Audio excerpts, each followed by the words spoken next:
Hey there, this is Phil from underKG.com, and before we go on, we actually got the 100,000 subscribers, whatever this prize is. Thank you always for watching, always, each and one of your subscribers. Thank you, you guys make underKG happen. Alright, so this is the iPhone 6 Plus. This is one of the two variants of the iPhone 6s that Apple has launched, and it's a 5.5 inches version along with the 4.7 inches of the iPhone 6. So let's get to look at it. It's got a receiver on the top, 1.2 megapixels of a FaceTime camera, and 5.5 inches of a Full HD display. That's 1920 by 1080, and this is not exactly the highest resolution on the market, but still that's very high enough. It's got a higher PPI than the previous iPhone, so I hope that's better. It's got a Touch ID home key at the bottom, and this is kind of a thick bezels top and bottom, and it makes it bigger than the most of the competitors, namely the Galaxy Note 3 over here. This is not exactly a complete unit, but it's good enough for a comparison. So it's taller than the Galaxy Note 3, and of course it's bigger than the Galaxy S5, and it's a pretty big phone. Of course, compared to the giant phones like the Xperia Z Ultra, it's not exactly that big, but still. Coming from Apple, this is an amazingly big phone. To the right is a power key with the nano SIM card tray, and to the top is nothing, and followed by that mute key. Of course, it's toggle and the volume rocker, and by passing this part, you may want to try to bend it. Don't. Apple's reaction wasn't exactly the best, and there's room for improvement. There's a lightning port at the bottom with the speaker, microphone, and the headphone jack. And that's a little design change coming from the Apple iPhone 5 or the 5S, which had the same looking design with microphone and the speaker. So a lot of people ask why the other part of the speaker not working. I hope that doesn't happen for the iPhone 6 or the 6 Plus. To the back is an 8 megapixel camera with the optical image stabilization and the True Tone flash microphone, Apple logo, and the iPhone logo, and so on. And this line here doesn't look good at all. The space gray version has a better design. We don't have the space gray of the iPhone 6 Plus, but we got an iPhone 6 in space gray. That's definitely better. And especially the iPhone 6 Plus in gold is so gold that I don't like it. It's not that I hate colored gold as whole. I actually really like the iPhone 5S in gold. It looks really premium and, say, luxurious even. But the iPhone 6 Plus is gold, especially with that white line, is a complete bummer. Some people may like it, but definitely not me. Of course, it's an iPhone, so it's really well built. Its build quality is amazing, and especially with that curved glass, kind of curvy glass at the end, gives a really nice sweep when you're going back from the menus. And this is just exactly the bumped up design from the iPhone 6, and doesn't really go well with that same design. It looks really somehow just too big, and the design really doesn't go well. Alright, Touch ID works better. It's got a lot of improvements, gets your fingerprint a lot better than the previous iPhones. And aside from that, the camera part over here is not exactly my favorite. It sticks out a little, and it gives a rather unstable look when you put your phone on the floor. And that also applies with the compass. Let me calibrate it a little. And when you put your phone on the flat surface, it should be flat exactly, and the iPhone 6 and the 6 Plus doesn't do that. It takes forever to calibrate. All right. So it sometimes does, but sometimes it doesn't make the complete zero because the camera wiggles around here a bit. That's not exactly complete as the usual Apple. And it's got a bigger screen, so it's got one more line of the icons over here. If you don't like that to happen, you can switch that over here, display. You can zoom the screen as whole and make use of the previous iPhone layouts. You can do that, and because it's got a bigger screen, they can't say that your finger reaches to the end of the screen. It's too big it's too big of a screen for that to happen. So they added up a mode called reachability, so you can gently tap twice on the Touch ID icon. This is the part that I like, that reachability function puts icons far more down than the iPhone 6. Of course, that's logical, considering that it's got a much bigger screen. Those little details.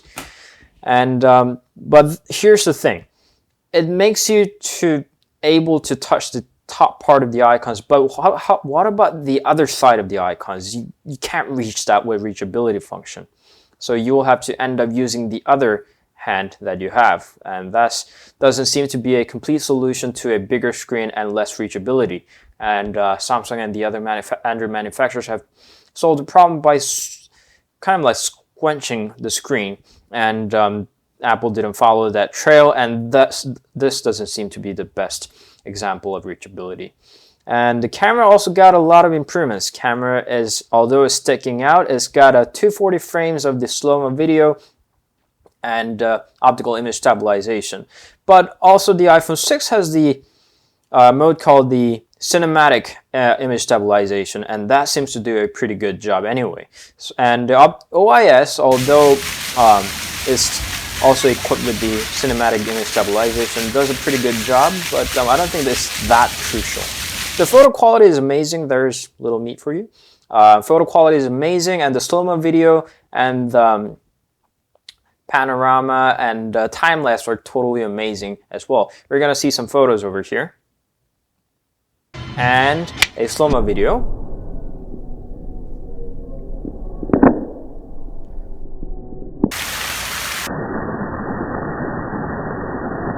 So that was a 240 FPS slow-mo video for you. Aside from that, iOS 8 gives a lot of more functions, but doesn't really seem that different from the iOS 7. It opened up the API so you can install custom keyboards like over here that you can swipe, or you can link your other application with the opened APIs and so on and so forth. But the way it looks doesn't really have much of the differences. I'm not going to go into every single details of the iOS 8, just the basics.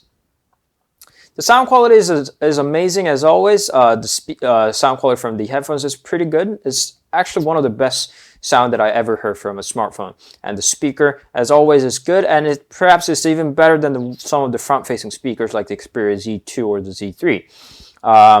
It's loud and clear, and its bass is amazing. And what I really like about the iPhone 6 Plus is the display. It's too big, but the display quality is totally amazing. It's one of the best. It's the best display that I've ever seen on a mobile device. It's not exactly the highest resolution, but its color reproduction and sunlight legibility are totally amazing. And but there are also things that I don't like, of course. The battery life is not exactly as much as good as I wanted. Considering its bigger screen and bigger capacity. And the screen, especially the screen. First off, it's too big, and second off, even if you want a big screen, it doesn't seem like Apple's utilizing the big screen as well as much. This is what they came up with. The screen rotates, the launcher rotates. Such an impressive function. And the settings on the supported apps, they got two scrollable screens like an iPad. Doesn't really seem to be utilizing the big screen at all. And some of the apps that are not optimized for the bigger screens, they kind of downscale the resolution, and that doesn't give you this crisp screen as the iPhone 6 Plus has it. So those minor things, although it's a good phone, it's totally good phone. It's got a good screen, good call quality, good camera, and everything. If it were not an iPhone, I would totally call this an amazing phone. It's not a best phone at the value, but it's totally amazing. It's well built, feels really nice in your hand. But just because it's an iPhone, it's not a good iPhone.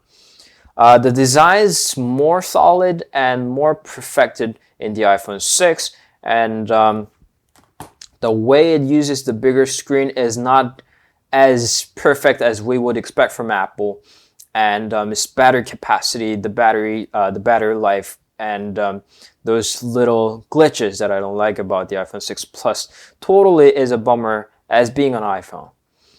So that's the bottom line. If this was any other smartphone but Apple, it would have been the best one. But just because it's an iPhone, it's not the way that I want the iPhone to be.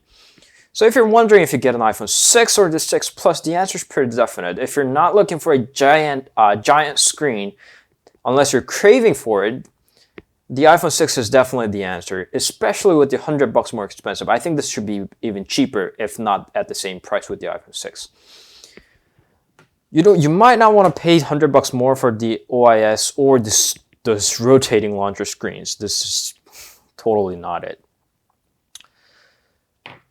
iPhone 6 Plus or the 6? Definitely, if you're not looking for a giant screen, if you're not craving for that, definitely iPhone 6 is the answer.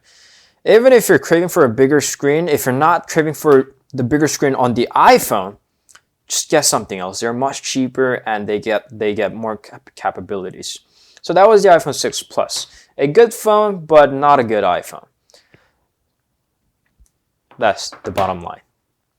Alright, that was the iPhone 6 Plus. Thank you always for watching, and we got more photos, sample shots on their homepage. That's underKG.com if you have not noticed yet. We got our friendly channel, underKG View. Drop by there too. We got cool videos there. And there are all social medias, Instagram, Facebook, Twitter, and Google+. To keep up with underKG, the latest news, do follow. We'll see you guys in the other reviews, and stay tuned for more reviews coming very soon. Bye.